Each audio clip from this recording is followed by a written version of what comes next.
আসসালামু আলাইকুম।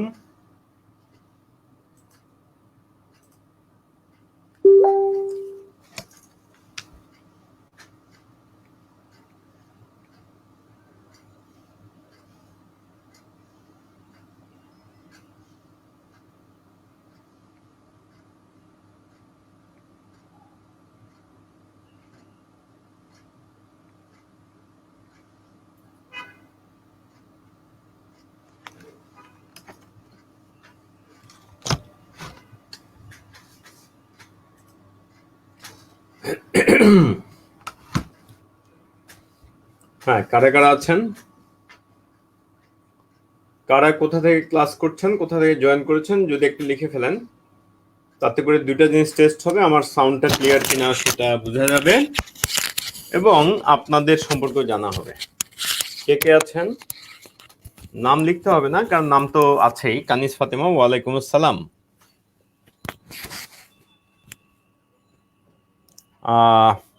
কানিজ ফাতিমাকে আমার পক্ষ থেকে একটা পুরস্কার দেওয়ার আছে, সেটা হচ্ছে উনি ক্লাসে সবসময় রেগুলারলি থাকেন, আমি যতটা লক্ষ্য করেছি, এবং টাইমলি উপস্থিত থাকেন। আরো যারা যারা আছেন,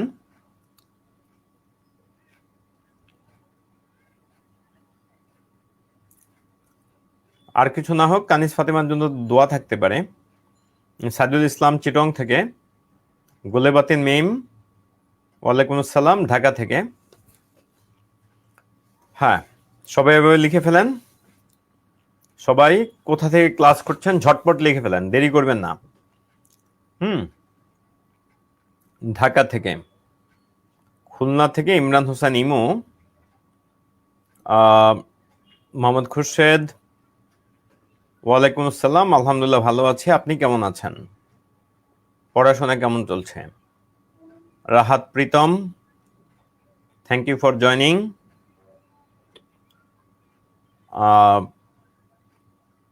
কোথা থেকে ক্লাস করছেন রাহাত প্রীতম, যদি একটু লিখতেন কোথা থেকে জয়েন করেছেন।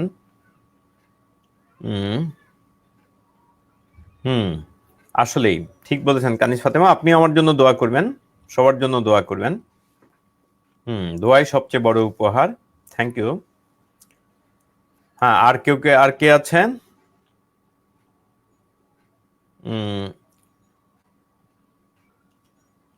ইনফ্যাক্ট মার্চ ফরওয়ার্ড তো তাদের সিনসিয়ার স্টুডেন্টদেরকে একটা রিওয়ার্ড দিতেই পারে, সেটা যে ধরনের হোক না কেন। হ্যাঁ, সো আরো যারা যারা আছেন প্লিজ। মোহাম্মদ খুরশেদ, আলহামদুলিল্লাহ আপনি ভালো আছেন।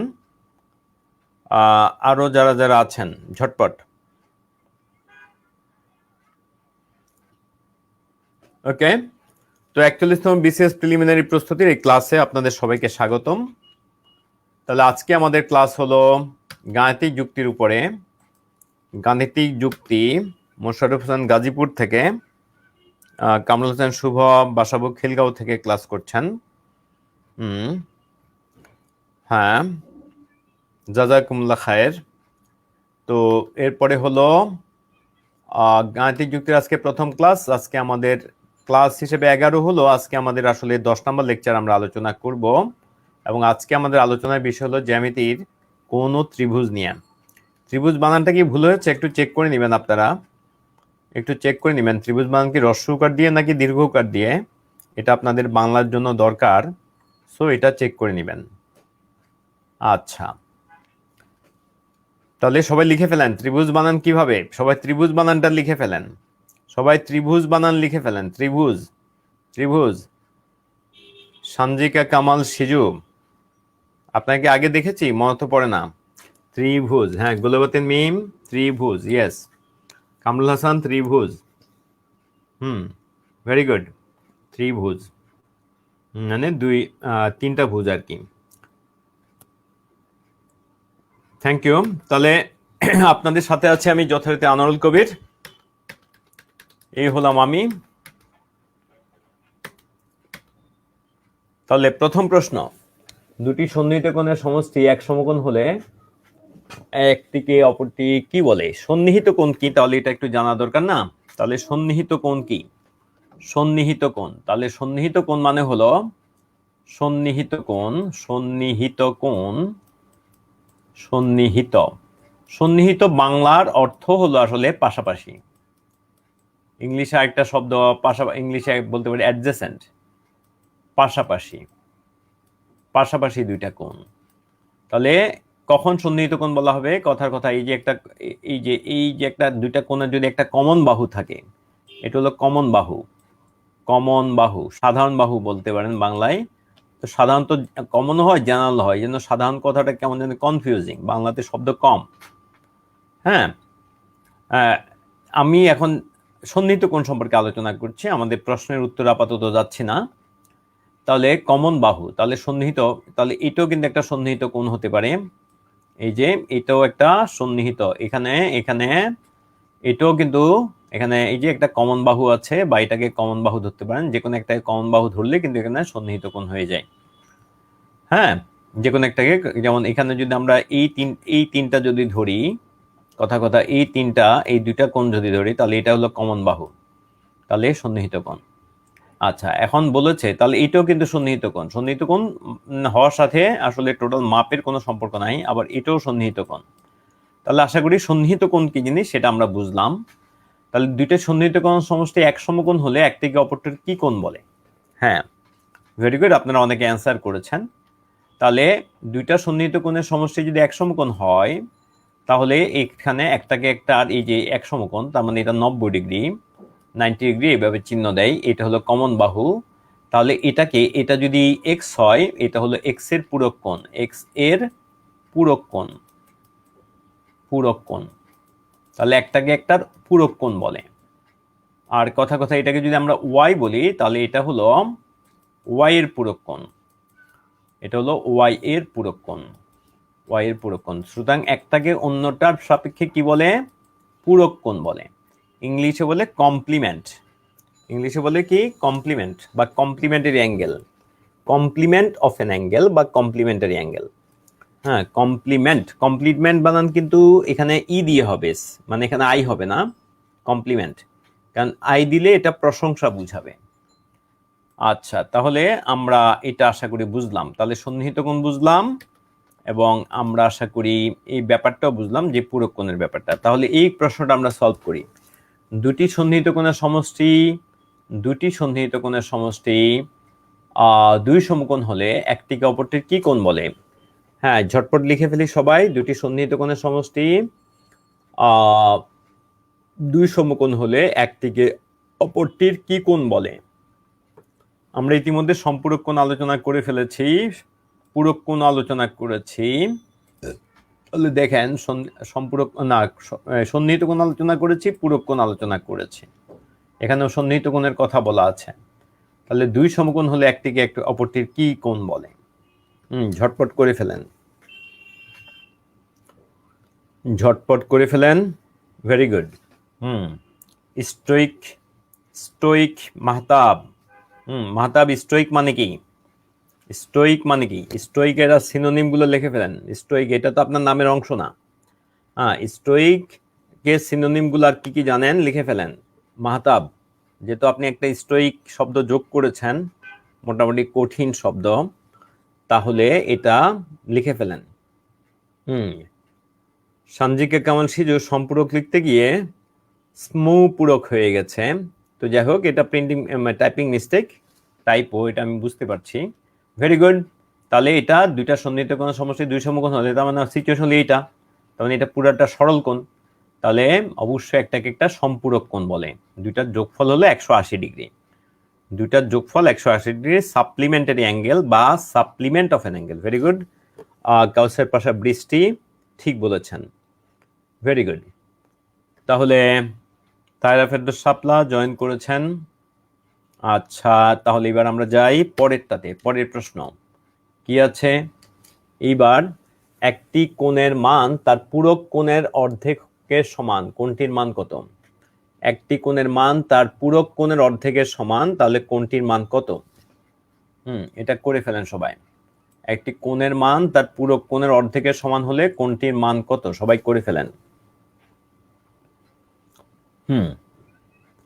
তাহলে আমরা এখন আরেকটা প্রশ্নে গেছি।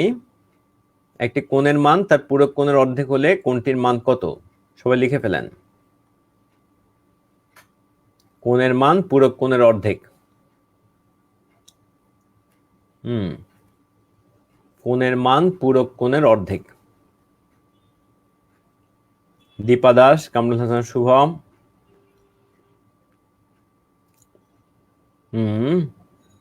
আল জাবের হোসাইন, গুলেবাতিন মিম, পূরক কোণ, এক কোণের মান পূরক কোণের অর্ধেক। Very good. তাহলে কোণটির মান কত? Very good. ইন্টারেস্টিংলি এখানে কারো কোনো ভুল হচ্ছে না। ইন্টারেস্টিংলি এটা কারো ভুল হচ্ছে না, কিন্তু ক্লাসে আমি দেখতাম এটা সবাই ভুল করত। তাহলে আপনারা নিঃসন্দেহে ক্লাসের চেয়ে ভালো, অথবা আপনারা আগে প্র্যাকটিস করেছেন। আমি এই প্রথম একজনের ভুল পেলাম, সেটা হলো শারমিন আখতার। তাহলে শারমিন আখতার, সবাই খেয়াল করেন, আপনি অন্যরা কি অ্যান্সার করেছে সেটা কেউ চেক করার দরকার নাই, আপনি আপনারটা বুঝেন। দেখেন, আমি যদি এটা এখান থেকে করি তাহলে আমি এইভাবে করব। এটা তো কোণ, এটা হলো কোণ, কোণটির মান কত, যেহেতু এটা কোণ চেয়েছে, তাহলে পূরকটা যদি হয় তাহলে আমরা কোণের মান পূরক কোণের অর্ধেক যদি হয় প্রস্তাবিত, তাহলে এটা 60 এর পূরক কোণ তো আমাদের দেখি 30। এটার পূরক কোণ তো আমরা বলবো, এটা আমরা প্রথমে 23 বাদ দিব। 90 থেকে 23 বাদ দিলে তো কত হয়, 57 নাকি? 90 থেকে তো বাদ দিত 70, তাহলে 67, তাহলে 67.5, 67.5।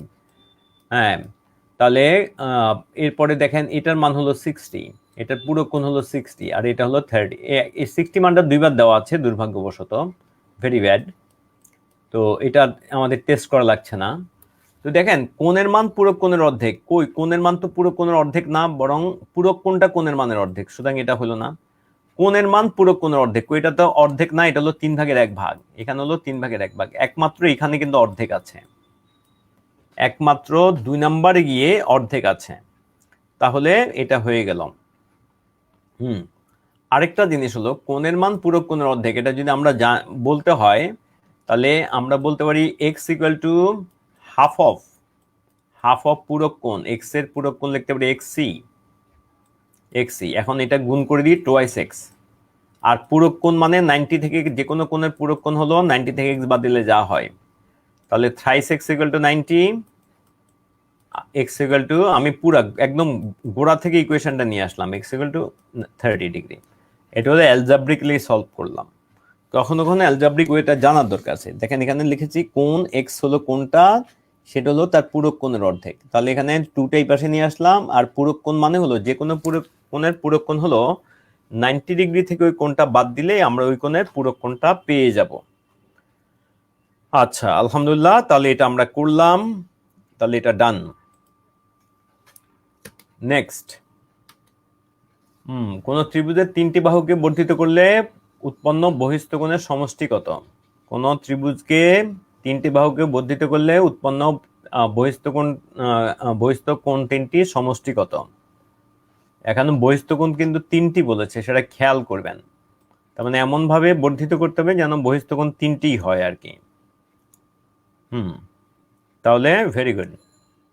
এখন প্রশ্ন হলো, এটা চতুর্ভুজের ক্ষেত্রে কত হবে? জাবের হোসাইন কিভাবে করলেন? তাহলে লক্ষ্য করেন, এটা যদি আমরা এইভাবে করি, একটা ত্রিভুজ, এটা একটা ত্রিভুজ, তাহলে এই দিকে একদিকে বর্ধিত করলাম, তাহলে এটা যদি আরেক দিকে হয়, এটা যদি আরেক দিকে হয়, তাহলে দেখেন এটা যদি এ হয়, এটা যদি বি হয়, এটা যদি সি হয়, তাহলে আমরা বলবো এটা তো তাহলে 360 180, এটা হলো 180 মাইনাস বি, 180 মাইনাস বি, এটা হলো 180 মাইনাস সি, এটা হলো 180 মাইনাস সি, আর এটা হলো 180 মাইনাস এ। তাহলে 3টা যোগ করলে আমরা পেয়ে যাব, 3টা যোগ করলে আমরা পেয়ে যাব 180 3বার আছে, তার মানে 3 ইন্টু 180, 3 ইন্টু 180 মাইনাস কিন্তু এ প্লাস বি প্লাস সি। এখন এ প্লাস বি প্লাস সি যেহেতু একটা ত্রিভুজের 3টা কোণ, তার মানে এরাও কিন্তু 180। তাহলে 3টা 180 থেকে যদি একটা 180 যায়, তাহলে আমরা বলবো 2টা 180 থেকে যায়, এবং আমরা বলবো এটা অ্যান্সার তাহলে 360 হচ্ছে। Very good. এখন আমার কথা হলো এটা যদি চতুর্ভুজ হয়, আপনি অন্য কোনো মানও ধরতে পারেন, ভিতরে কথার কথা আপনি 50, 60, 70 ধরলেও কিন্তু 380 মিলে যাবে। তো 380 মিলার মতো তিনটা কোণ ধরে করলেও কিন্তু কাজ হয়ে যাবে। যেমন 380 আমি যদি এইভাবেও করতে পারতাম, দেখেন এইটা ত্রিভুজ, তো তাহলে এখানে কথা এটা যদি আমি কথা যদি 70 ধরি, এটা 70 ধরি কথার কথা, তাহলে এখানে থাকবে 110, 110 কথা এইটাতে আমি 80 ধরলাম, এটা 80 ধরলাম, তাহলে এটা থাকবে 100, তাহলে ওইখানে 150 চলে গেছে, এটা 100, ওইখানে কিন্তু 80 আর ইয়াতে 150 চলে গেছে, 150 চলে গেছে, তাহলে আর থেকে 30, তাহলে 30-এর জন্য এইদিকে যদি বাড়াই এটা হবে 150, 150। তাহলে আপনি তিনটা যোগ করে দেন, কত যোগ করবেন? এই 150 আর এটা হলো 260, 260-এর সাথে 100 যোগ করলে 360। সুতরাং আপনারা মান ধরেও করতে পারেন। তাহলে চতুর্ভুজের জন্য কত ডিগ্রি হবে? চতুর্ভুজের জন্য কত ডিগ্রি হবে? চতুর্ভুজের জন্য স্টোইক মাহতাব, আপনার কাছ থেকে এখন স্টোইকের মানে পাইনি কিন্তু। ওয়ার্ড নিয়ে একটু ইন্টারেস্ট থাকা দরকার, আপনারও থাকা দরকার, আমারও আছে, এই জন্য জিজ্ঞেস করলাম। যেহেতু স্টোইক একটা ইংলিশ ওয়ার্ড, এই জন্য জিজ্ঞেস করলাম। আচ্ছা, কামরুল হাসান শুভ, আপনি এই মানটা কিভাবে পেলেন?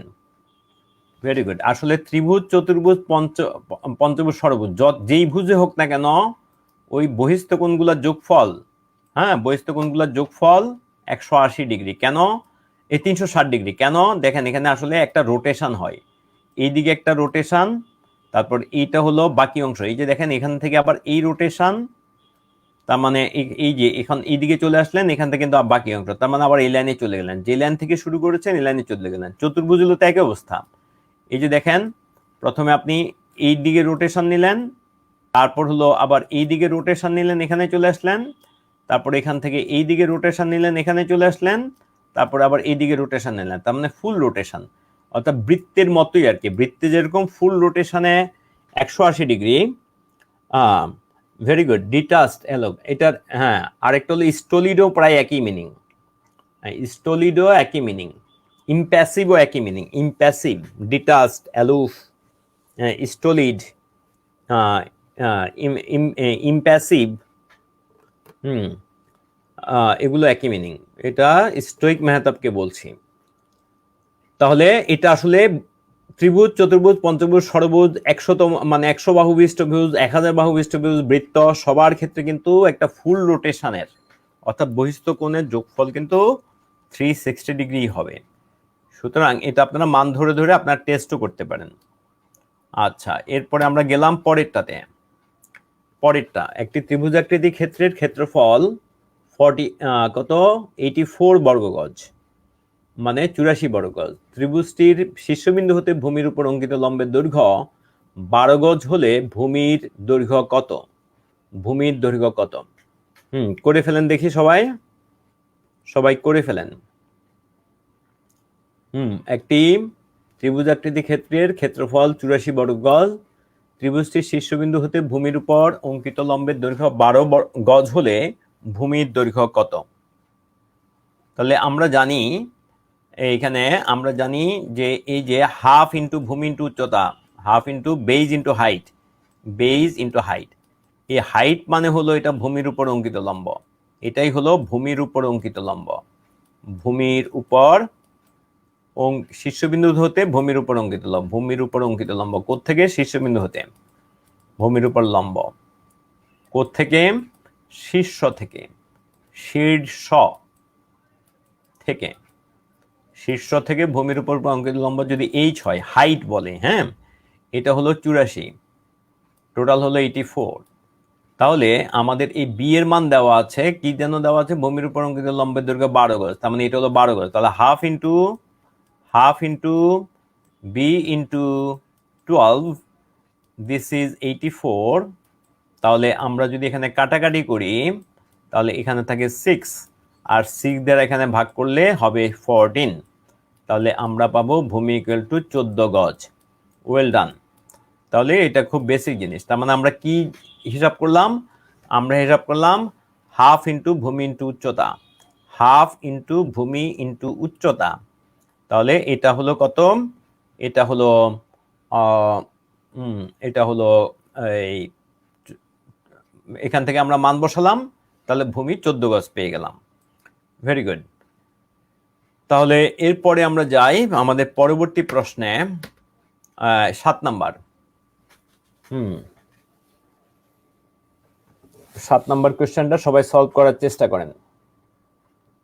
দুটি ত্রিভুজ পরস্পর সর্বসম হওয়ায় হওয়ার জন্য নিচের কোন শর্তটি যথেষ্ট নয়? তার মানে এখানে 4টা যে শর্ত আছে, অপশন আছে, এর মধ্যে আপনার দেখবেন 3টাই যথেষ্ট, একটা যথেষ্ট নয়। এখন আমাদেরকে আইডেন্টিফাই করতে হবে যথেষ্ট নয় কোনটা, যথেষ্ট নয় কোনটা। সবাই লিখে ফেলেন। যথেষ্ট নয় কোনটা।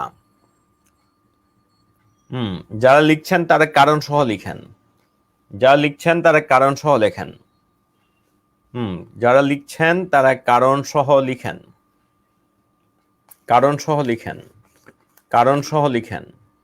যারা লিখছেন তারা কারণ সহ লিখেন।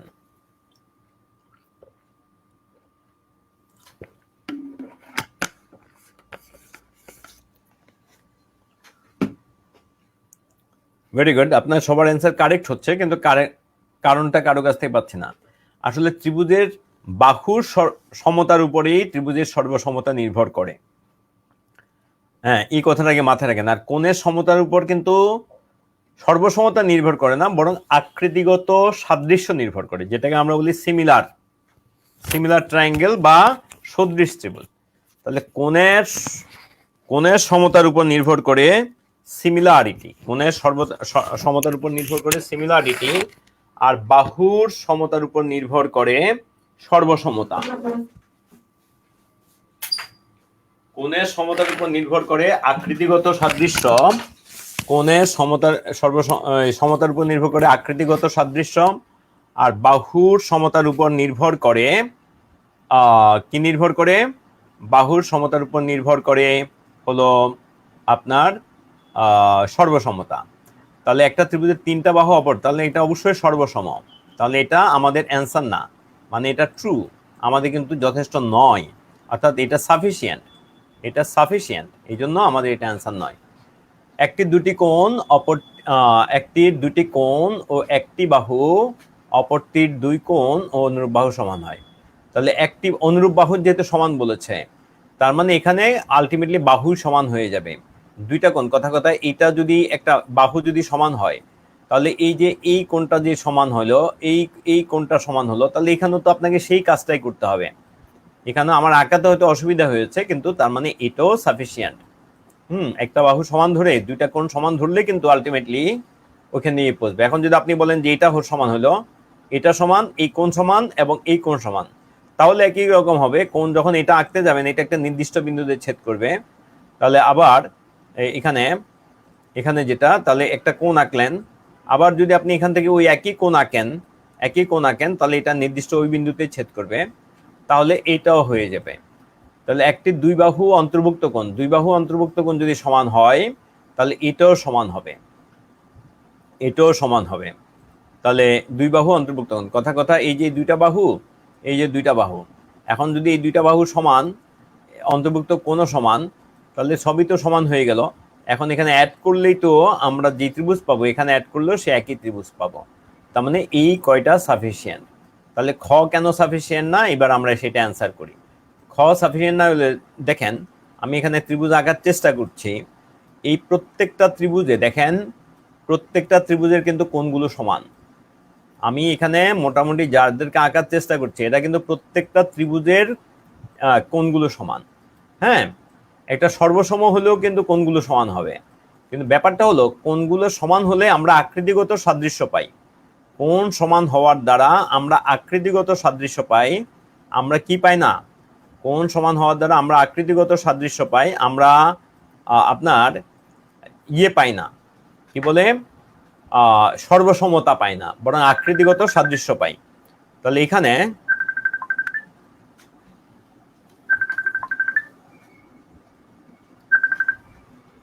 আসসালামু আলাইকুম। আমি একটা ক্লাসে আছি, তো আপনার সাথে পরে কথা বলবো, ঠিক আছে? একটা লাইভ ক্লাসে আছি।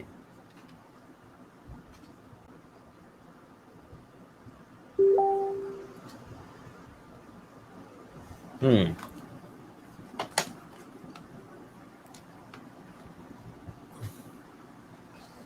তাহলে সর্বসমতা নির্ভর করে বাহুর উপরে। তাহলে বাহু সমান হলেই কিন্তু ওই যে এগুলো তো আলটিমেটলি বাহু সমান হয়ে যায়। শুধু কোণের সমতার উপরে, অর্থাৎ আপনি শুধু কোণ বাহুর সম্পর্কে কোনো ইনফরমেশন না থাকলে সর্বসমতা আসবে না। এটা হলো ব্যাপার। সর্বসমতাতে অবশ্যই বাহুর ইনফরমেশন লাগবে, এটা হলো ব্যাপার। তাহলে আসেন, আমাদের এটা আমরা একটু পরে করি। 3 নাম্বার অঙ্কটা একটু পরে করি, মনে করে দিবেন। এটা এটা এখন করা যায়। 8 নাম্বারটা এখন করা যায়। 8 নাম্বারটা এখন করা যায়। এটা করে ফেলেন। এখন যেটা সামনে আসছে অঙ্কটা করেন, যেটা আমাদের সামনে আসলো এই কোশ্চেনটা সলভ করে ফেলেন সবাই।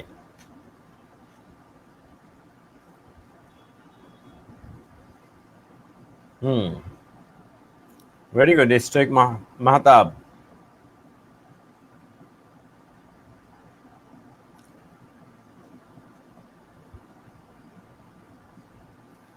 তাহলে এটা একটু করে ফেলেন। বিষমবাহু ত্রিভুজ এবিসি এর বাহুগুলোর মান এমন ভাবে নির্ধারিত, যেমন মধ্যমা। মধ্যমা কাকে বলে? মধ্যমা হলো, মধ্যমা কি?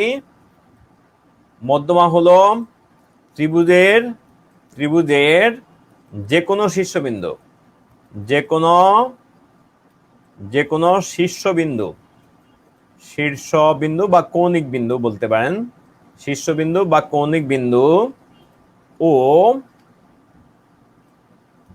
ও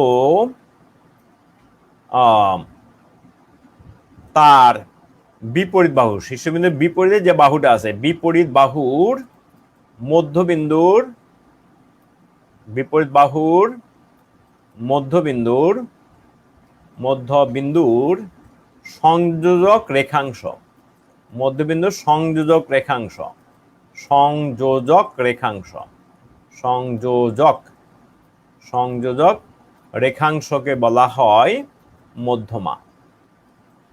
ত্রিভুজের যে কোনো শীর্ষবিন্দু ও ওই শীর্ষবিন্দুর বিপরীত বাহুর মধ্যবিন্দুর সংযোজক রেখাকে বলা হয়, রেখাংশকে বলা হয় মধ্যমা। এটা হলো মধ্যমার সংজ্ঞা। কি দিলাম? মধ্যমার সংজ্ঞা বললাম। হ্যাঁ, তাহলে এখন আমাদের বলেছে ইয়েতে আমাদের বলেছে যে, কি বলেছে? আমাদের বলেছে ত্রিভুজ এবিসির এমন ভাবে নির্ধারিত যেন এডি মধ্যমা এবিসির ক্ষেত্রফলকে, এবিডির এটা ক্ষেত্রফল হলো এত। তার মানে আমরা লিখলাম এবিসি। এটা এ, এটা বি, এটা সি।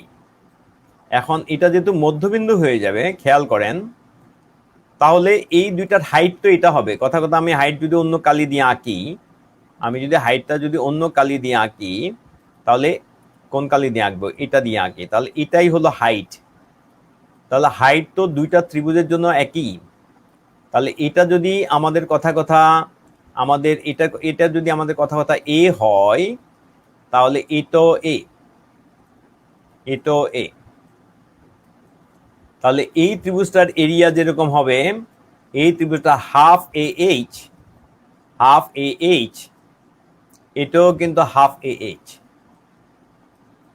এখন এই হাফ এ এইচ এটা যদি এক্স হয়, তাহলে এটাও এক্স।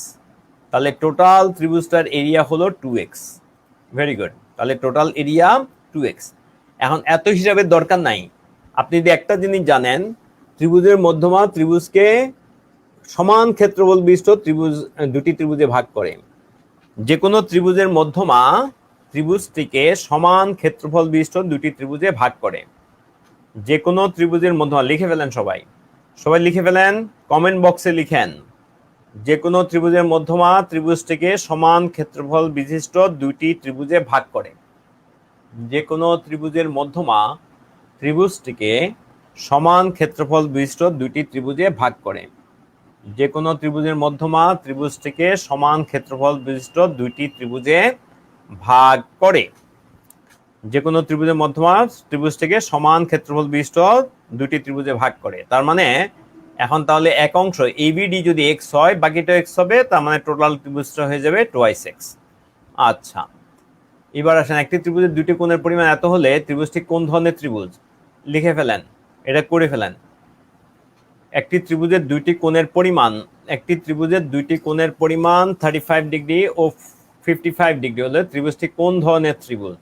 লিখে ফেলেন।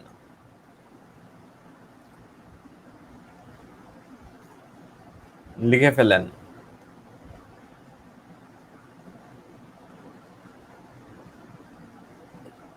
একটি ত্রিভুজের মধ্যমা, একটি ত্রিভুজের দুইটি কোণের পরিমাণ 35 ও 55 ডিগ্রি হলে ত্রিভুজটি কোন ধরনের ত্রিভুজ?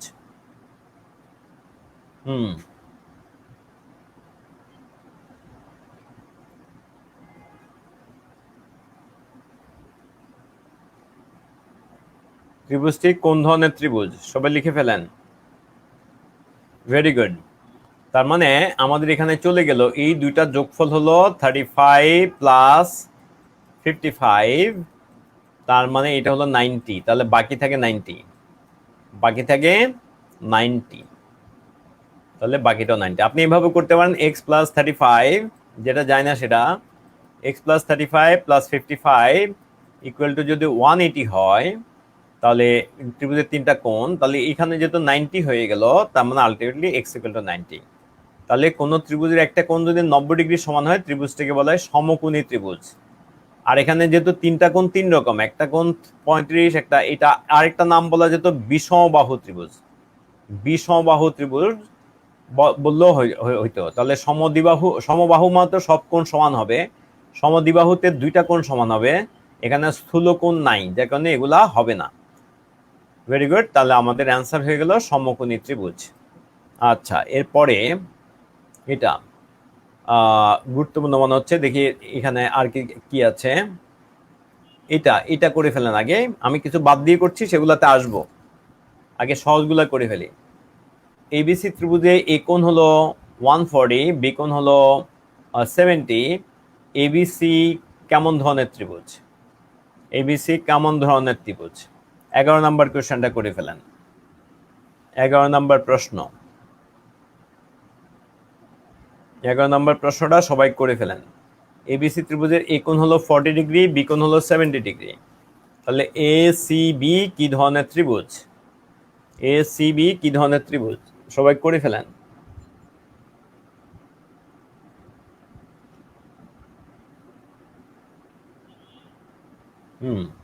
এসিবি কি ধরনের ত্রিভুজ? সবাই করে ফেলেন।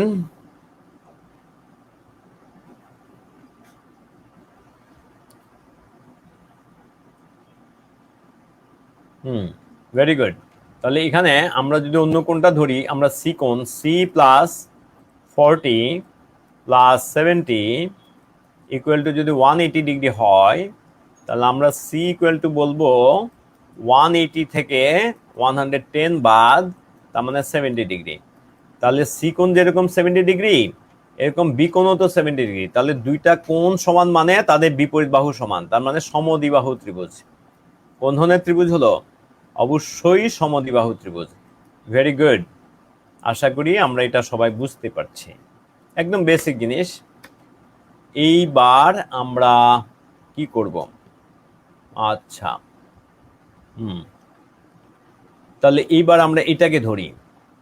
আচ্ছা, এটা এখন হলো সমকোণী ত্রিভুজের কিছু বৈশিষ্ট্য নিয়ে আলোচনা করব। সমকোণী ত্রিভুজের কিছু বৈশিষ্ট্য নিয়ে আমরা আলোচনা করব। সমকোণী ত্রিভুজ, একটা সমকোণী ত্রিভুজের বাহুগুলা মনে করেন A B H, A B H. আচ্ছা, এটাকে বি বলি। বি মানে বেজ, এ মানে হলো তাহলে অ্যালটিটিউড, আর এইচ মানে হাইপোটেনিউস। তাহলে এখন এ বি এইচ এর অনুপাত, এ বি এইচ এর অনুপাত হাইপোটেনিউস, এটা হলো সবচেয়ে বড়টা, লার্জ, অথবা বি এ এইচ এর অনুপাত, অথবা বি এ এইচ এর অনুপাত, এগুলা দেখা যায় কিছু অনুপাত মেনটেন করে, বিশেষ করে ইন্টিজার হলে। কিছু পূর্ণ সংখ্যার অনুপাত নির্ভর করে। তাহলে সেটা হলো, আমরা আগেও মনে হয় মেন্টাল অ্যাবিলিটি ক্লাসে বলেছিলাম, একটা হলো কত, একটা হলো 3 4 5, 3 4 5, 3 4 5, একটা হলো, বলেন তো কত হবে, একটা হলো 5 12 12 13, 5 12 13, একটা বলতে পারি 7 24 25, 7 24 25, একটা বলতে পারি 9 60 61, 9 40 41, 9 40 41, এগুলো সবগুলো হলো বিজোড়। আর জোর দিয়ে বলেন যদি, তাহলে আমরা বলতে পারি 8 15 17, 8 15 17, আরেকটা বলা যায় কত, 20 21 29, 20 21 29। তাহলে দেখবেন এদের প্রথম দুইটা যোগফল, অর্থাৎ যেখানে a square plus B square equal to H square, a square plus B square equal to H square, হ্যাঁ, এইখান থেকে কিন্তু অনুপাতগুলো তৈরি করা হয়েছে। পিথাগোরাসের সূত্র থেকে অনুপাতগুলো তৈরি করা হয়েছে, পিথাগোরাসের সূত্র থেকেই অনুপাতগুলো তৈরি করা হয়েছে। সবাই অনুপাত সবগুলো লিখে ফেলেন, সবগুলো অনুপাত কমেন্ট বক্সে লিখে ফেলেন, সবগুলো অনুপাত কমেন্ট বক্সে লিখে ফেলেন, সবগুলো অনুপাত কমেন্ট বক্সে লিখে ফেলেন। একটা বারবার লেখার দরকার নাই, সবগুলো লেখেন। একদম নিচেরটা হলো 20 21 29, সবগুলো লিখে ফেলেন। হ্যাঁ, পিথাগোরাসের উপপাদ্য থেকে আসছে। সবগুলো অনুপাত লিখে ফেলেন। এখানে বড়টা কিন্তু হাইপোটেনিউস হতে হবে। এই যে এইচ, এটা কিন্তু অতিভুজ, এটা কিন্তু বৃহত্তম বাহু, বৃহত্তম হইতে হবে, বৃহত্তম। আর এই দুইটা হলো ভূমি লম্ব, লম্ব ও ভূমি, লম্ব ও ভূমি, ছোট দুইটা হলো লম্ব ও ভূমি। তাহলে সবগুলো লিখে ফেলেন। আচ্ছা, তাহলে ভেরি গুড, এটা আমরা করলাম। তাহলে এখন বেছে বেছে এই নিয়মের অঙ্ক যেগুলো পাই এগুলো করে ফেলি। বেছে বেছে এইটা দেখেন তো কি ধরনের ত্রিভুজ। তাহলে আমাদের 12 নাম্বার দেখেন তো, 12 নাম্বার দেখেন তো আমরা করেছি কিনা। 12 নাম্বার দেখেন তো, 12 নাম্বার দেখেন তো আমাদের মিলে গেছে কিনা। 12 নাম্বার মিলেছে কিনা, 12 নাম্বারে কিছু মিলেছে কিনা।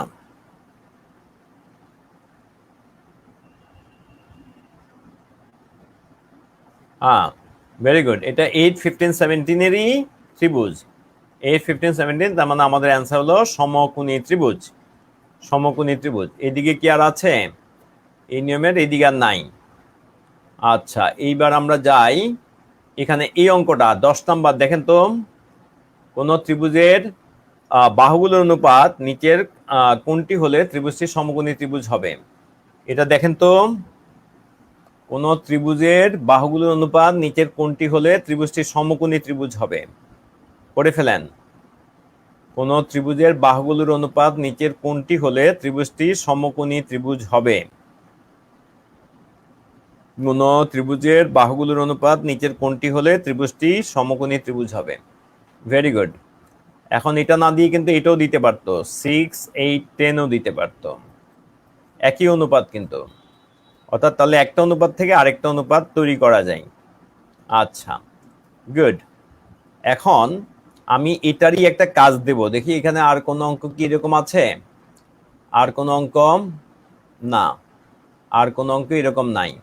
তাহলে আমি এখন আপনাদেরকে আরেকটা অঙ্ক দিচ্ছি, একটা অঙ্ক দিচ্ছি, সবাই এটা করে দেন আমাকে।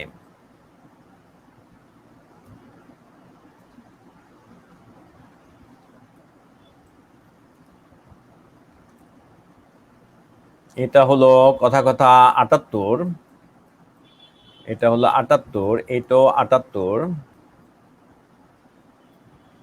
এটা লম্ব, এটা হলো 30।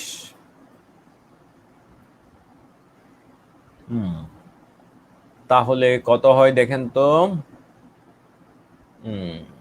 এখানে কত হবে,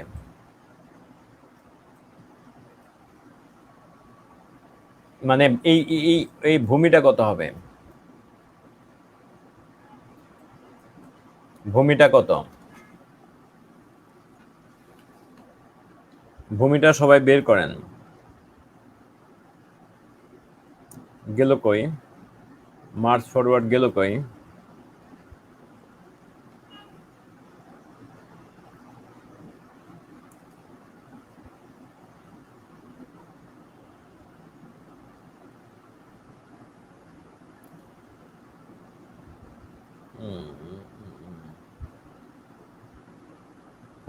প্রিলিমিনারি।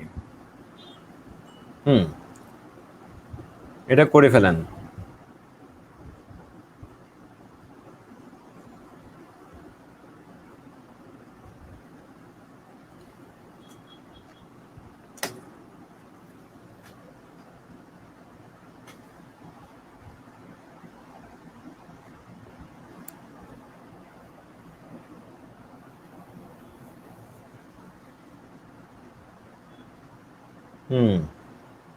না, ভূমি কেমনে 12 হবে?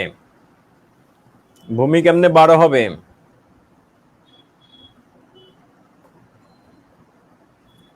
ভূমি কেমনে 12 হবে? না, আলজাবের আরো ভালো করে চিন্তা করেন। আলজাবের ভালো করে চিন্তা করেন। আমাদের নিচেরটা চেয়েছে, টোটাল ভূমিটা চেয়েছে। আলজাবের এভরিওয়ান এটা সলভ করে দেন। তাহলে দেখেন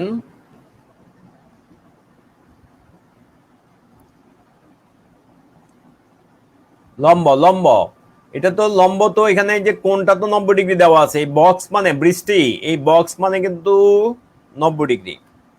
30 হলে বাহুটা, 48 যেরকম বাহুটা, এটাও বাহুটা।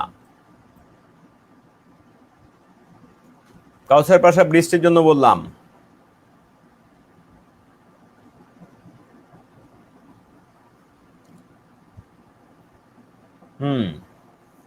গোলেবাতিন, গোলেবাতিন মিম। তাহলে বাকি অ্যাপ্রক্সিমেটলি, অ্যাপ্রক্সিমেটলি আবার না, শ্রাবন্তী দাস সোমা অ্যাপ্রক্সিমেটলি আসছে আপনার, অ্যাপ্রক্সিমেটলি আসছে, তাও এত? আচ্ছা,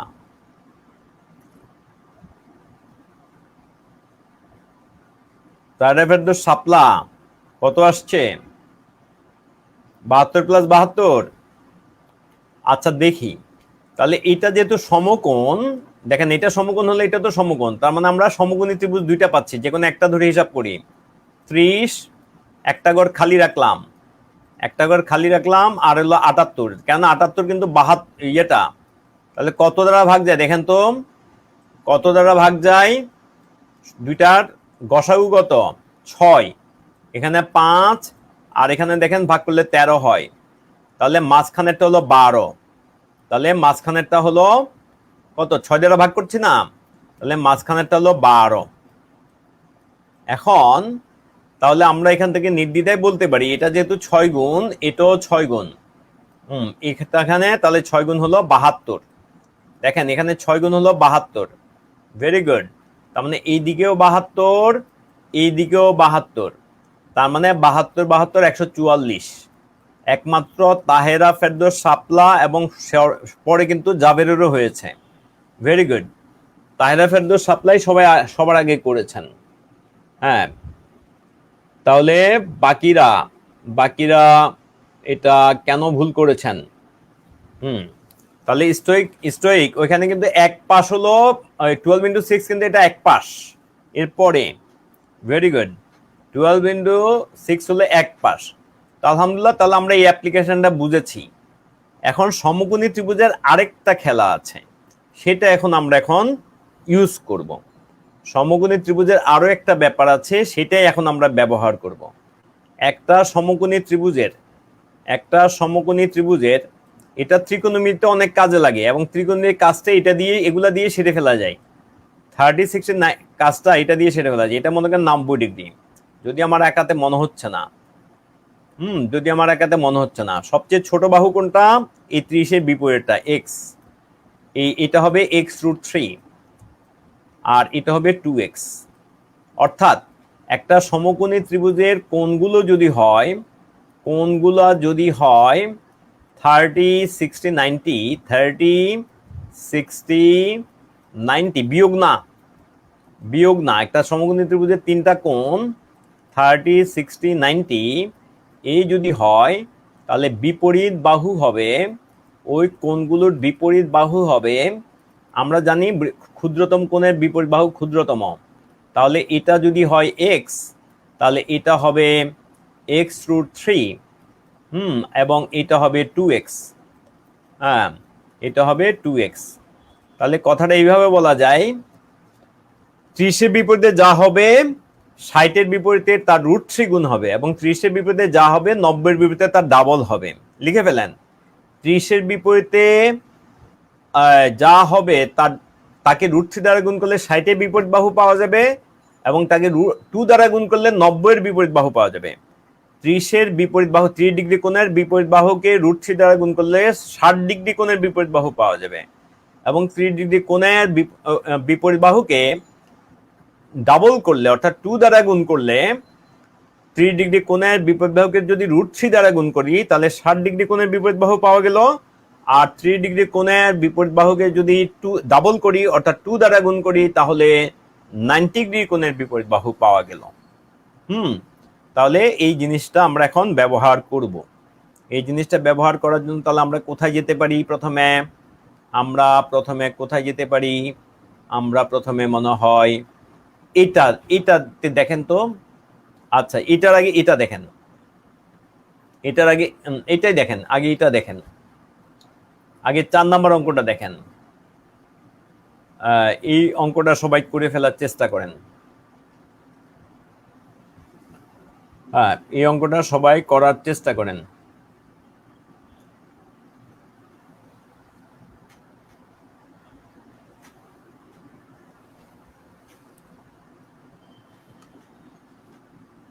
ডিগ্রি কোণের বিপরীত বাহুকে 2 দ্বারা গুণ করলে 90 ডিগ্রি কোণের বিপরীত বাহু পাবো। Very good. আর 30 ডিগ্রি কোণের বিপরীত বাহুকে √3 দ্বারা গুণ করলে 60 ডিগ্রি কোণের বিপরীত বাহু পাবো। Very good. কাউসার পাশা বৃষ্টি। আচ্ছা, তাহলে এখন দেখেন এই 4 নাম্বারটা আমরা করতে পারি কিনা, 4 নাম্বার অঙ্কটা আমরা করতে পারি কিনা, 4 নাম্বার অঙ্কটা করতে পারি কিনা।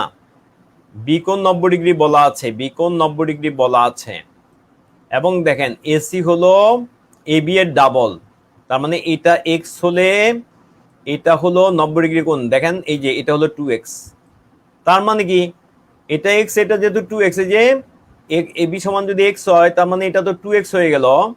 হ্যাঁ, কে এসিটা 2x হয়ে গেল, তাহলে তো এটা অবশ্যই 30 ডিগ্রি কোণের বিপরীত বাহু, এবং এটা হলো অবশ্যই 60 ডিগ্রি, এবং এটা তখন এই বাহুটা বলতাম আমরা x√3। তো যাই হোক, আমাদের কিন্তু জিজ্ঞেস করে এত কিছু জিজ্ঞেস করে না, বলছে সি এর মান কত। আমরা সি এর মান কিন্তু 30 ডিগ্রি পেয়ে গেছি। আশা করি সবাই ধরতে পেরেছেন। ভেরি গুড, এটা ডান। তাহলে এইবার আমরা একটু ধীরে ধীরে আমরা আরেকটু ডিফিকাল্ট কোশ্চেনের দিকে যাব। এবার ডিফিকাল্ট কোশ্চেনের দিকে যাব। এতক্ষণ এই অঙ্কটা করার চেষ্টা প্রিপারেশন নিয়েছি। 11 নম্বর কোশ্চেনটা সবাই খেয়াল করেন। একটি মিনারের পাদদেশ হতে কোনো ত্রিকোণমিতি ব্যবহার করা চলবে না। আগে থেকে বলে দিলাম, কোনো ত্রিকোণমিতি ব্যবহার করা চলবে না। যারা এখন সবাই সমান, মনে করেন আপনি ত্রিকোণমিতি কিছুই জানেন না, তাও প্রশ্নটা সলভ করেন। তাহলে একটি মিনারের পাদদেশ হতে 200 মিটার দূরে একটি স্থান হতে মিনারটির শীর্ষবিন্দুর উন্নতি কোণ 30 ডিগ্রি হলে 30 ডিগ্রি হলে মিনারটির উচ্চতা কত? সবাই করে ফেলেন। একটি মিনারের পাদদেশ হতে 200 মিটার দূরে একটি স্থান হতে মিনারটির শীর্ষবিন্দুর উন্নতি কোণ 30 ডিগ্রি হলে মিনারটির উচ্চতা কত? সলভ করেন দেখি,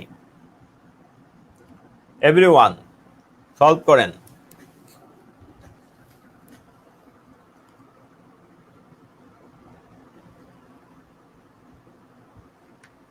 একটি মিনারের পাদদেশ হতে, একটি মিনারের পাদদেশ হতে 20 মিটার দূরে একটি স্থান হতে মিনারটির শীর্ষবিন্দু উন্নতি কোণ। আচ্ছা, তাহলে একটা কথা মনে বলা দরকার, উন্নতি কোণ কাকে বলে, অবনতি কোণ কাকে বলে। না, উন্নতি কোণ কাকে বলে, অবনতি কোণ কাকে বলে, এটা লক্ষ্য করুন। উন্নতি কোণ মানে উপরের দিকে, এই যে উন্নতি কোণ হয়ে গেল। কথা এখানে আপনি বসে আছেন, এখানে একটা কি আছে, একটা শেলফের মধ্যে একটা কিছু আছে মনে করেন। তাহলে এই যে এই আপনার অবস্থান থেকে, এটা হলো ভূমি বা আনুভূমিক, এখান থেকে এইটার যে উপরের দিকে যে কোণ তৈরি করলো সেটা হলো উন্নতি কোণ। মনে করেন এখন এখানে আপনি বসে আছেন, হয়তো দোতলার বারান্দায় বসে আছেন বা 5 তলার বারান্দায় বসে আছেন, নিচে এইখানে একটা কি আছে, একটা ভ্যান আছে। হ্যাঁ, তাহলে এইটার অবনতি কোণ, এইটার অবনতি কোণ হলো তাহলে এইটা। তাহলে উপরের দিকে হলো উন্নতি কোণ, নিচের দিকে হলে অবনতি কোণ। তাহলে আশা করি আমরা সবাই ধরতে পেরেছি। তাহলে আসেন আমরা এই কোশ্চেনটা সলভ করে ফেলি। তাহলে একটি মিনারের পাদদেশ হতে 20 মিটার দূরে একটি স্থান হতে মিনারটির শীর্ষবিন্দুর উন্নতি কোণ 30 ডিগ্রি হলে মিনারটির উচ্চতা কত? মিনারটির উচ্চতা কত? সলভ করে ফেলি। তাহলে আমরা কেমনে করব? এটা একটা মিনার কেমনে থাকে? লম্বভাবে থাকে, ভূমির উপর লম্বভাবে থাকে। এটা থেকে 20 মিটার দূরে কোণ হয়েছে মাত্র 20 ডিগ্রি, একটু বেশি লম্বা এঁকে ফেলেছে না, এটা 30 ডিগ্রি। তাহলে এটা হলো 20 মিটার। তাহলে এটা আমাদের 90 ডিগ্রি। তাহলে বলছি মিনারটির উচ্চতা কত? তাহলে আমরা জানি উচ্চতা যদি এইচ হয়ে থাকে, 3 ডিগ্রি বিপরীতে যা হবে তাকে দেখেন, এটা যদি 90 ডিগ্রি হয় তাহলে এটা 60 ডিগ্রি। তাহলে আমাদের এটা হবে, এটা সমান হলো আমাদের h√3। তাহলে h√3 সমান যদি 20 হয়, তাহলে h সমান হবে 20/√3। এখন অনেকে মুখস্থ টুখস্থ করে এগুলাকে বিভিন্ন রকম দেয়, উন্নতি কোণ উপরের দিকে, অবনতি কোণ নিচের দিকে। ইয়েস, হ্যাঁ, যদি এগুলা ট্রান্সফারেবল, যদি এগুলা সমান্তরাল রেখার ব্যাপার অনুসারে এগুলা ট্রান্সফারেবল আর কি। আচ্ছা, তাহলে আমরা আশা করি আমরা ব্যাপারটা ধরতে পেরেছি। তাহলে দেখেন, এটা ত্রিকোণমিতি দিয়ে করলেও আমরা পারতাম, যারা সাইন কস ট্যান পড়েছেন তারাও এগুলো পারেন। তাহলে এখানে অ্যান্সার হবে কত? খ। Very good, well done. তাহলে আমরা এর পরে এই অঙ্কটা তো করে ফেলেছি, এইবার আমরা একটা একটা করে যাই। এটা এখন এটা অ্যাড্রেস করেন দেখি, আর কিছু আছে? আর কিছু আছে? এগুলা করেছি, এটা একই অঙ্ক, আর কিছু নাই। তাহলে আমাদের লাস্ট কোয়েশ্চেন হলো এটা। এখন আমি যদি লাস্ট না বানাই আর কি, যদি আরো দিই তাহলে থাকবে আর কি। এই কোয়েশ্চেনটা করে ফেলেন, এই প্রশ্নটা সলভ করেন।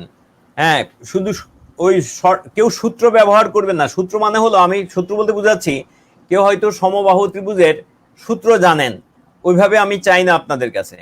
আপনারা কিভাবে বের করবেন সেটা আমি চাই। সবাই এই পদ্ধতি অনুসারে সলভ করেন, সবাই পদ্ধতি অনুসারে সলভ করেন, সবাই পদ্ধতি অনুসারে সলভ করেন।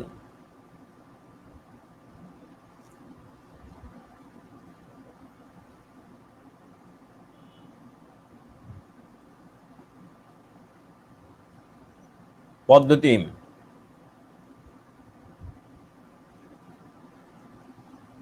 না, রিটেনের ত্রিকোণমিতি অ্যাপ্লাই করেন, রিটেনের ত্রিকোণমিতি অ্যাপ্লাই করেন। কারণ এই যে আমরা যে পদ্ধতিগুলো, এগুলো ইনফর্মাল, এগুলা আবার লিখতে হবে আপনাকে অনেক বেশি। এটা কেন কি রিজনিংটা ব্যাখ্যা করতে হবে, যে এই রিজনিং ব্যবহার মানে ব্যাখ্যা করার চেয়ে বরং স্ট্যান্ডার্ড যেই আমাদের রিটেনের নিয়ম ফলো করা সেটাই ভালো। হ্যাঁ, তো কাউসার ভাষা, বৃষ্টি এবং এরকম যাদের রিটেনের জন্য এগুলা আপনারা কি করবেন? হুম, তাহলে তাহলে ফেরদৌস শাপলা, এটা কি সরাসরি কি আপনি মানে সূত্রটা লিখলেন নাকি বের করেছেন কিনা সেটা আমাকে নিশ্চিত করেন। আর কাউসার ভাষা, বৃষ্টি, রিটেনে এগুলো ত্রিকোণমিতির মাধ্যমে করবেন। আমরা প্রিলির জন্য এইভাবে বলছি, টাইম সেভ করার জন্য। রিটেনের ব্যাপারটা একটু ভিন্ন।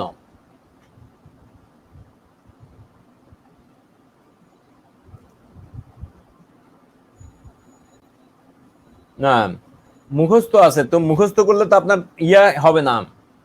আচ্ছা ঠিক আছে, একটু পরে আপনার মুখস্থটা আমি অন্যভাবে দেব, তখন কি মুখস্থ পারবেন কিনা দেখেন। আচ্ছা তাহলে আসেন, তাহলে এইবার আসেন আমরা দেখি, মনে করি এই যে প্রতিটা বাহুর দৈর্ঘ্য এ না, তাহলে প্রতিটা বাহুর দৈর্ঘ্য এ, তাহলে এই যে আমি একটা সমবাহু ত্রিভুজ আঁকলাম, আশা করি হয়েছে মোটামুটি। এখন সমবাহু ত্রিভুজ মানে কি, তিনটা বাহু সমান হলে তাহলে প্রত্যেকটা সমান বাহুর বিপরীত কোণ সমান, তাহলে এগুলো 60 ডিগ্রি করে হবে। কত ডিগ্রি করে হবে? 60 ডিগ্রি করে হবে। এখন যখনই এখানে আপনি লম্ব আঁকবেন, এখানে লম্ব আঁকলেন, তখন কিন্তু এটা লম্ব হয়ে গেল এবং এগুলা হয়ে গেল 30 ডিগ্রি করে, এটা হয়ে গেল 30 ডিগ্রি করে। কোণগুলো আঁকছি, কোণগুলো লিখলাম কেবল। এখন এই বাহু এ, এই বাহু এ, এখানে পুরা বাহু এ, পুরা বাহু এ, তাহলে এই ত্রিভুজের এরিয়া বের করতে গেলে এখন লাগবে শুধুমাত্র এই ইয়াটা। তাহলে দেখেন এটা যদি এ হয়, তাহলে 30-এর বিপরীতটা হয় a বাই 2, a বাই 2। তাহলে আমরা জানি এটাকে √3 দ্বারা গুণ করলে আমরা এটা পাবো, তাহলে হবে a √3/2, a √3/2। এটাই হলো আমাদের উচ্চতার সমান, এটাই হলো উচ্চতা বা h, উচ্চতা বা h হলো এটা। তাহলে আমরা জানি ত্রিভুজের area, area of triangle is equals half into base into height, half into base into height, half into base into height. তাহলে হাফের জায়গায় হাফ থাকলো, বেজের জায়গায় এ থাকলো, হাইটের জায়গায় চলে আসলো a√3/4। এখন যতগুলো জানেন, /2, সরি, /2, তাহলে সংখ্যাগুলো সব গুণ করে ফেলেন 4 আর √3, এবং এখানে আপনারা পাবেন এটা কিন্তু রুটটা শুধু 3 এর উপরে, এবং এখানে হবে a²। সেটা এখানে লেখেন বা পাশে লেখেন, ইট ডাজন্ট ম্যাটার। তাহলে আপনার প্রমাণ করতে পেরেছি, তাহলে আমরা প্রমাণ করতে পেরেছি।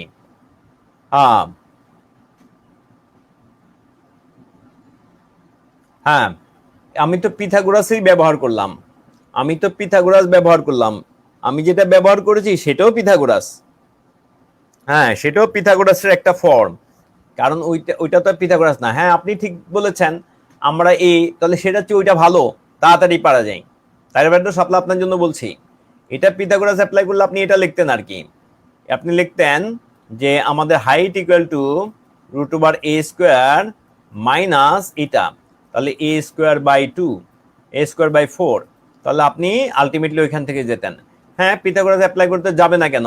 কারণ এই যে আমরা যে অ্যাঙ্গেলগুলো লিখেছি, আমরা রেশিও লিখি বা কোণের রিলেশন লিখি, সবগুলো কিন্তু পিথাগোরাস, বেস জিনিস হলো পিথাগোরাস, বেসিক হলো পিথাগোরাস। হ্যাঁ, তাহলে সমকোণী ত্রিভুজের মানে কোণ এবং বাহুর ক্ষেত্রে পিথাগোরাস যা বলেছেন এর বাইরে এখনো কেউ যাইতে পারবে না, পিথাগোরাসের বাইরে কেউ যাইতে পারবে না।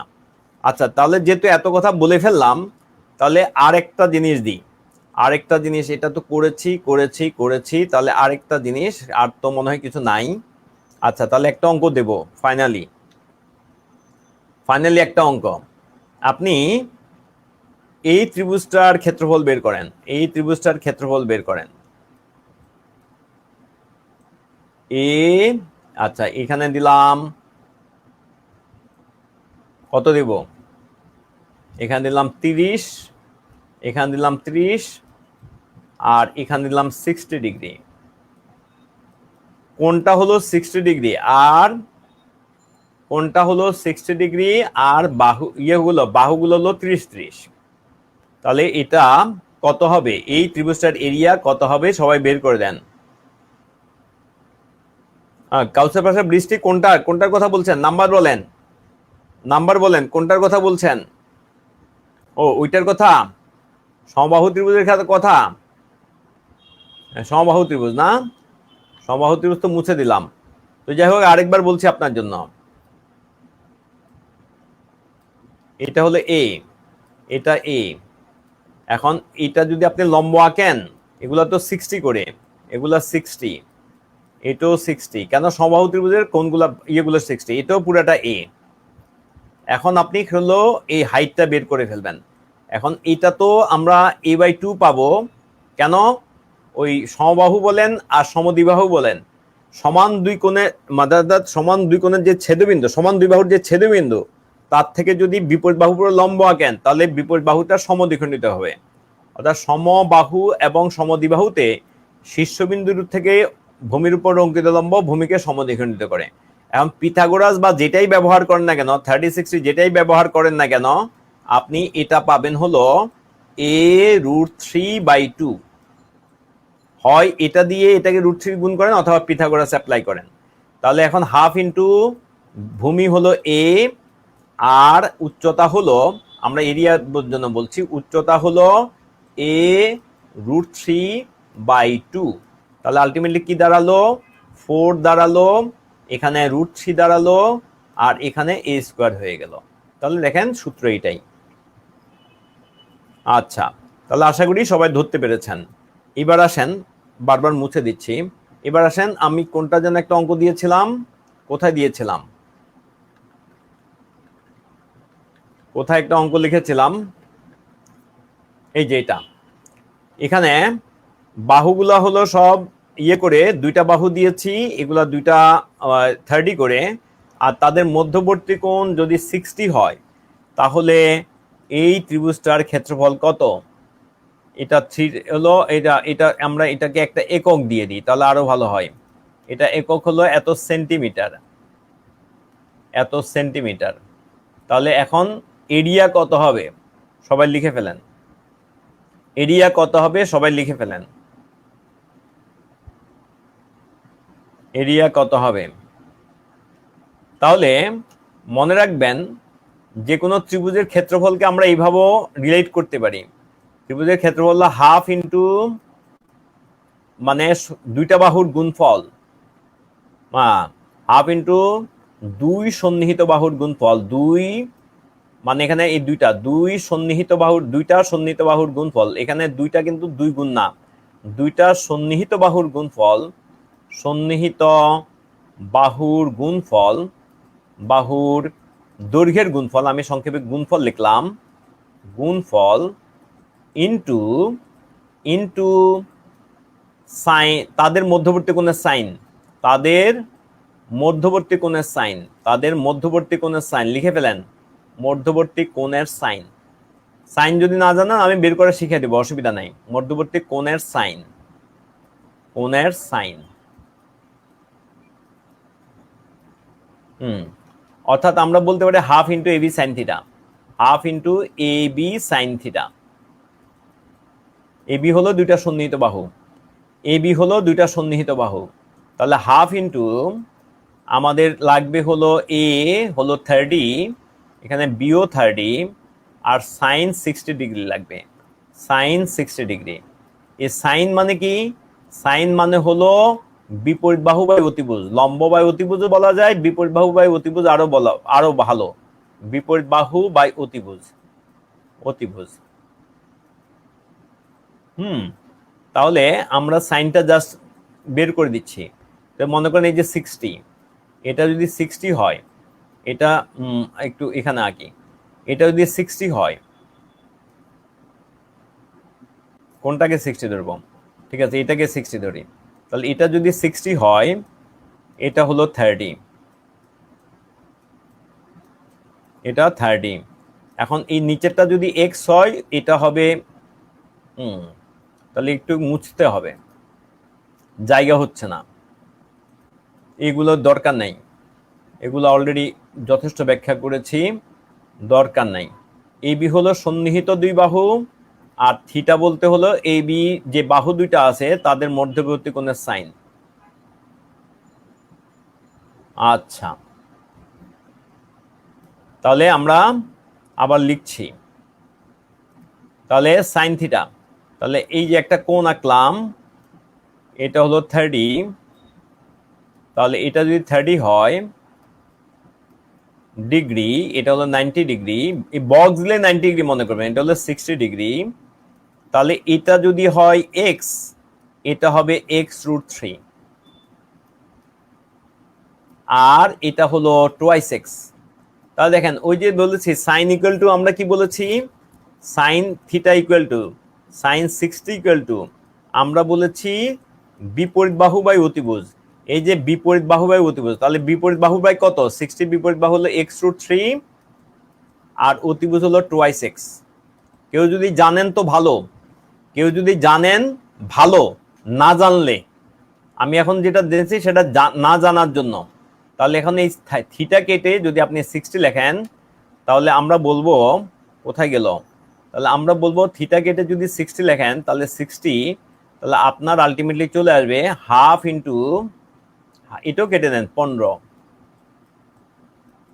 তাহলে 15 ইন্টু 30 ইন্টু √3/2, √3/2, তাহলে এখানেও 15, তাহলে আলটিমেটলি হয়ে যাবে 25√3। আশা করি আপনারা বুঝতে পেরেছেন। তাহলে আরেকবার বলি, আরেকবার বলবো, বলি।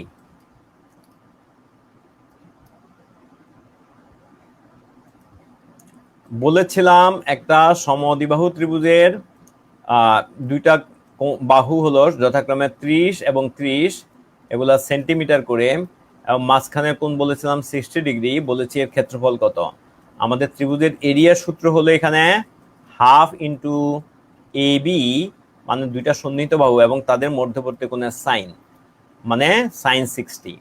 তাহলে আমরা AB এর মান পেয়েছি, AB এর মান পেয়েছি 30, তারপর বি এর মানও 30, বি এর মানও 30, সাইন 60 এর মান আমরা হিসাব করে দেখেছি, এটা হলো √3/2। হিসাবটা আপনাদেরকে আগেই দেখানো হয়েছে। তাহলে এখানে গুণ করলে এখানে হয়ে যাবে 15, এবং এখানে গুণ করলে এখানে হয়ে যাবে 15। তাহলে আমাদের টোটাল ইয়েটা হলো 225√3। আশা করি সবাই ধরতে পেরেছেন। তাহলে আজকে আমাদের মনে হয় আর আলোচনার জন্য এই চ্যাপ্টারে কোনো কোশ্চেন বাকি রইল না। আমরা সবকিছু শেষ করেছি না, একবার চেক করে নিন।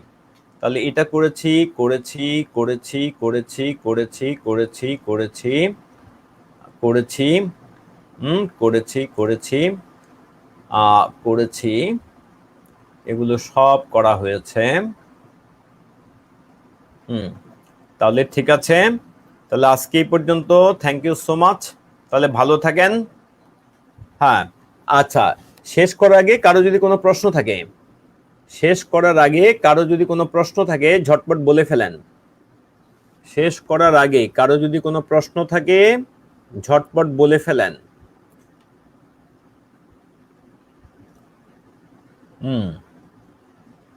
Very good. কারো যদি কোনো প্রশ্ন থাকে, প্রশ্ন আছে কিনা? কারো কোনো প্রশ্ন আছে কিনা? সবাই তো ধন্যবাদ দিচ্ছেন। প্রশ্ন থাকলে করে ফেলেন।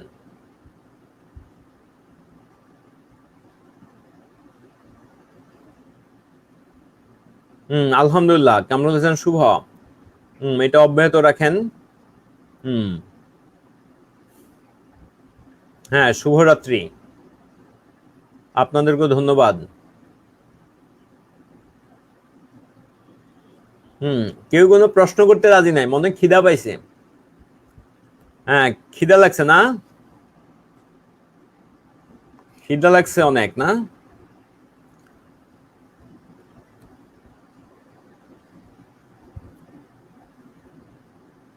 হ্যাঁ, কেউ কোনো প্রশ্ন করছে না।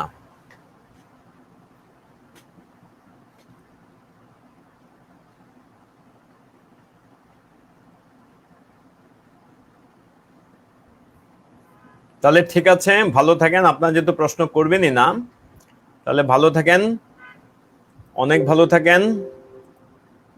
আল্লাহ হাফেজ।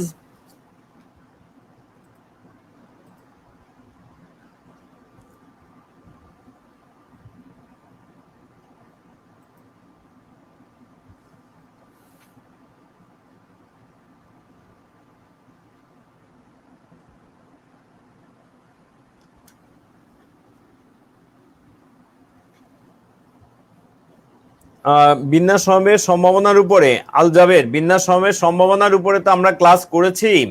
আলজাবের হোসাইন, বিন্যাস সমাবেশ সম্ভাবনার উপর তো আমরা ক্লাস করেছি। আর কোনো লেকচার কিন্তু নাই, আর কোনো লেকচার নাই। এটাই হলো মানে আমার জানা মতে নাই আর কি, মার্চ ফরওয়ার্ডের কোর্সের মধ্যে আর কোনো লেকচার নাই, এবং যা পড়ানো হয়েছে সেটা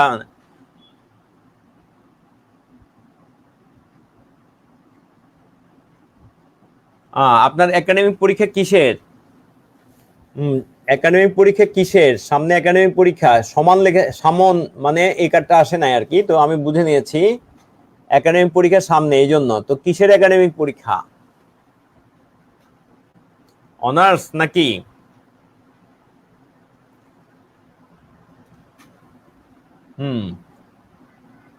হ্যাঁ, খিদা লাগলে তো প্রশ্ন থাকবে না।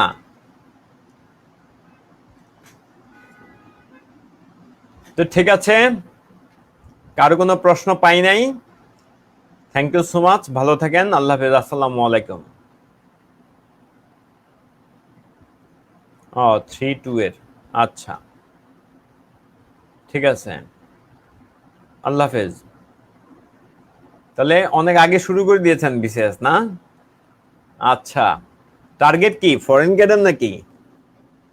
এত আগে শুরু করে দিয়েছেন। 3-2, হ্যাঁ তা বুঝতে পেরেছি। 3-2 মানে third semester, third year second semester, third year second semester mean করছেন, তার মানে ফোর্থ ইয়ার এখন আসে নাই। হ্যাঁ,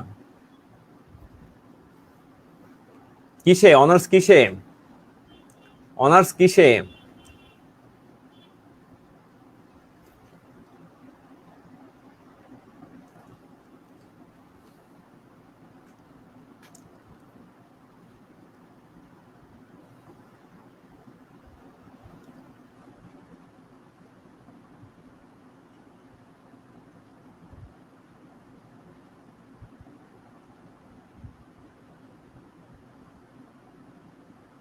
হ্যাঁ, ফি আমানিল্লাহ, আমাদের জন্য দোয়া করেন।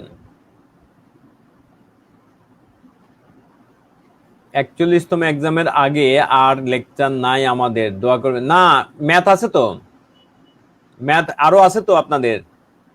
শারমিন, লেকচার কিন্তু আরো আছে, লেকচার জ্যামিতির আরো 2টা আছে, টেক্সটাইল ইঞ্জিনিয়ারিং। আচ্ছা, না ক্লাস তো হবে, ক্লাস কেন হবে না? মানে ও আপনারা জাবেরের প্রশ্ন, জাবেদ জিজ্ঞেস করেছিল আমাদের লেকচার আছে, আপনারা মনে হয় ভুল বুঝেছেন। জাবেদ জিজ্ঞেস করেছিল যে বিন্যাস সমাবেশের উপর কোনো ক্লাস আছে কিনা, তো আমি বলেছি বিন্যাস সমাবেশ সম্ভাবনার উপর আর কোনো ক্লাস নাই, কিন্তু ম্যাথের উপর জ্যামিতির উপর আরো ক্লাস আছে। হ্যাঁ, জ্যামিতির উপর আরো ক্লাস আছে। জ্যামিতিকে এখানে শেষ করে দেওয়া যাবে? এখন আমরা চতুর্ভুজে যাই নাই, 3 ডাইমেনশন কোঅর্ডিনেট না আমি বাদে দিলাম, তারপর ইয়ে আছে আপনার ওই কি বলে সার্কেল আছে। তাহলে ঠিক আছে, অনেক ধন্যবাদ।